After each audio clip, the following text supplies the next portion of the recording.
活遊香港壓力應援第4季感性與理性16集，他者倫理。上集講傳承生命，要喺人生活具體嘅立足點向整體着想，以美善參與並包容被二分同似乎對立嘅位置上，致力運用唔同嘅視野，指向一種深層次嘅團結。生命嘅傳承並非指抽象嘅生命現象，而係人所共有嘅生命力量，未被各種社會分類同不平等類別所分割或評價嘅生命力量。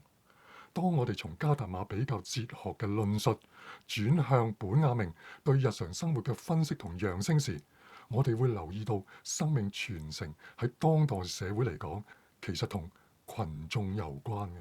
講到群眾，我哋可以延續上集尾段講道德預定論同宿命，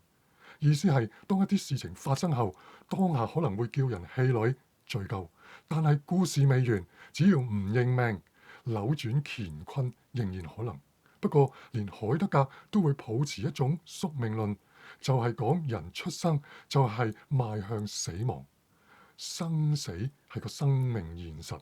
本雅明喺說故事的人指出，呢種宿命論建基於孤獨嘅個人視點，失落咗說故事嘅群體同埋生命傳承嘅關係啊！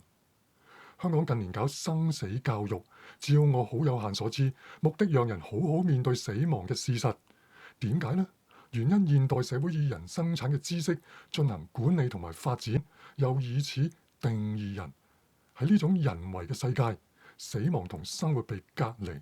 例如死亡收埋喺特定嘅地方，好似醫院等體制裏邊出現，叫死亡變成種忌諱。我相信生死教育唔會強調生與死之間嗰段時間所發生嘅事情，其實將生與死之間接連起嚟，先至係最緊要嘅。本雅明以作者海曼 Hyman 犯咗一個文法錯誤，說明生與死兩者對話交流，先至能夠為人生帶嚟生活智慧。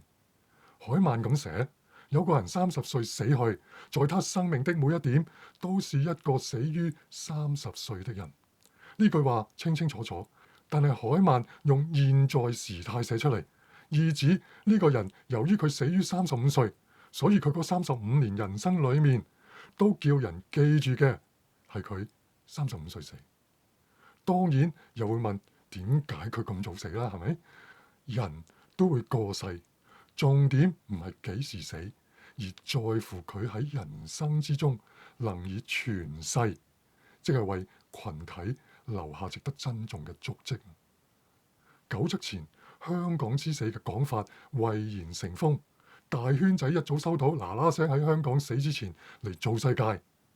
世界各地學者又充斥香港街頭，趁香港臨終前做下研究，紀念香港之死。到2000年又吹世紀末風情，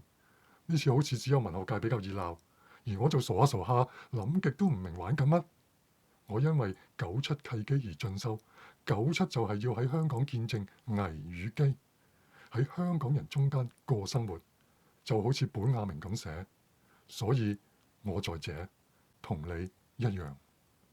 想唔到而家我又身在英國，記得2020年朋友圈中有人開始移英，其他朋友有感到不悅。畢竟大家都奮力為香港抗爭過，唔想放棄。我喺對家雷達掃描下，在外先至能夠盡到本分，做而家做嘅事。雖然我才能上面有好多不足之處，況且生死盛衰都係自然歷史一部分，但係接連生死、接連盛衰，喺兩者之間努力一下，嘗試洗練出香港獨特嘅文化研究，向咁多年讀書所浪費嘅紙張，同埋受過教益嘅師友，仲有原生香港人回個禮都好啊！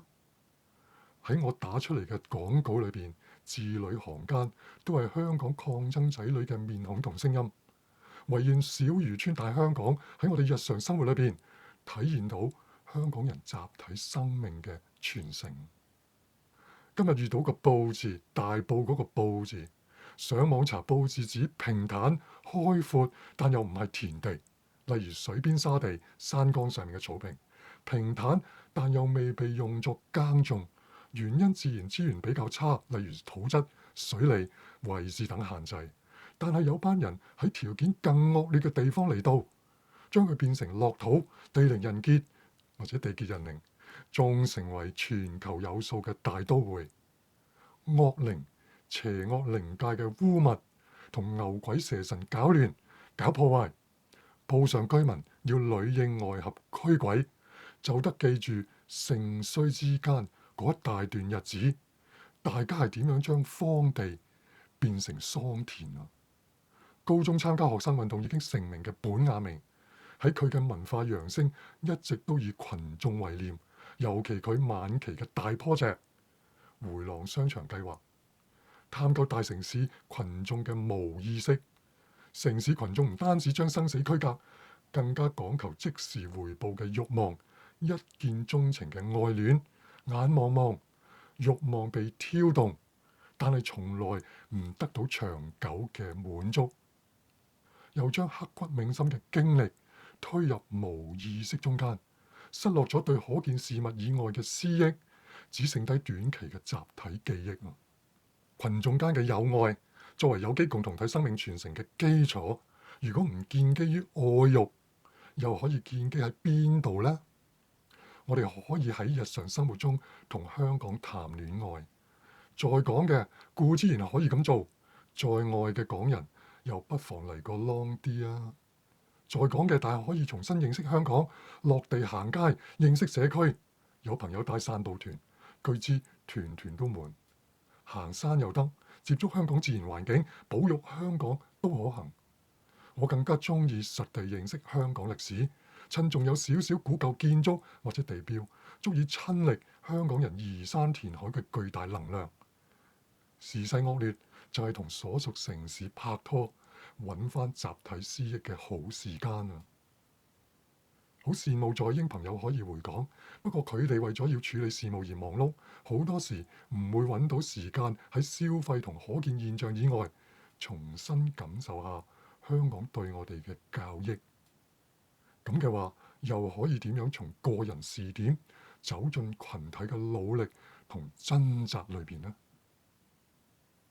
喺英國，我睇到好多人為香港努力。方向同重點不一，但係大家都可以因為對香港共同嘅友愛而多啲協作嘅。年紀大，見過唔少孤獨嘅人，但係又要好多人嚟支持佢嘅事例。最近喺英國本地人社群裏邊，有人講自我 ego 太大嘅問題。作為外來人嚟講，我嘅觀察係喺英國生活個自我細少少啊，都搞唔掂㗎。至於自我嘅 size，其實好似魚漂咁。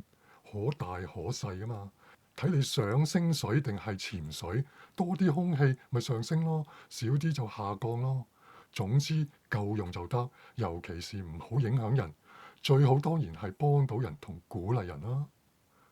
講到人嘅 ego， 值得講嘅係邪惡嘅有效性。